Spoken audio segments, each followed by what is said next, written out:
What do changes at the state level mean for businesses in your community?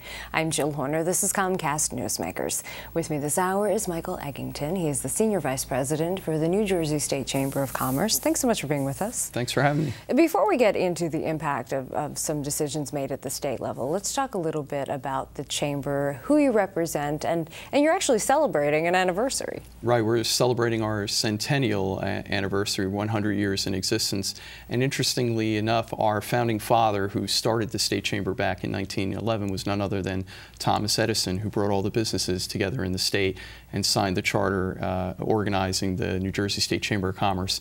We're a trade association located in Trenton. We represent everyone from the small mom and pop proprietorships all the way up to the Fortune 500 companies. So let's talk a little bit about some of the changes in the past year or so. With a new administration, there always are changes at the state level. So talk to us a little bit about some of the things that you feel have had a positive impact on the businesses that you represent. Oh, absolutely. There is really a renewed sense of enthusiasm and excitement here in the state that honestly we haven't seen in a number of years.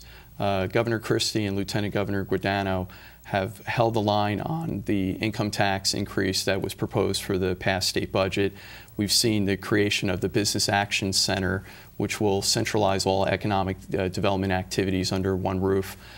We had an issue on the Unemployment Insurance Fund where potentially there could have been a $1 billion tax increase on the employers and employees of the state.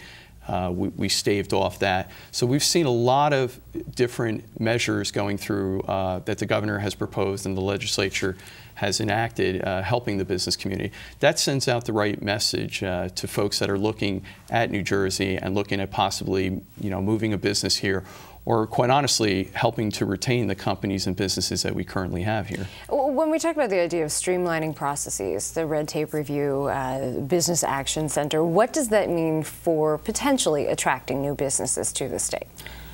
The Red Tape Review Commission was first temporarily set up by the Lieutenant Governor to look at all the different regulations, and that's one of the issues that we hear from a lot of our members that impedes their growth or their activities, especially small businesses. They don't have the resources to deal with the day-to-day bureaucracy and the countless number of regulations. And there were so many regulations, so many onerous regulations. So that commission was set up and it was just made permanent, where they're going to look at the regulations and their impact to businesses, because we hear from our members a lot that they want to really get Trenton out of the way and let them operate their business and do what they need to do.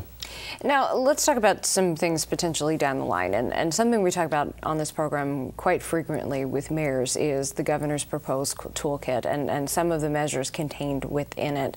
Now, this is something we talk with mayors about, but why is the chamber at the state level concerned with the toolkit? Oh, great question. I tell our state legislators that the business community, the state chamber, has a vested interest in the toolkit discussion and dialogue.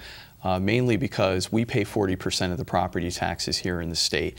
So we see it as a systemic problem, that if we can tackle some of these toolkit issues, we can get to the core root of the problem, what's going on here in New Jersey. Specifically, we'd like to see the changes in arbitration and civil service reform. So we're in lockstep with organizations like the League of Municipalities in asking for those reform efforts. In the end, it'll get us back to the side of the ledger and create some fiscal stability back here in the state. And we just have a minute left, but what do you see as the main areas of focus, or what should be the main areas of focus when it comes to business retention and attraction?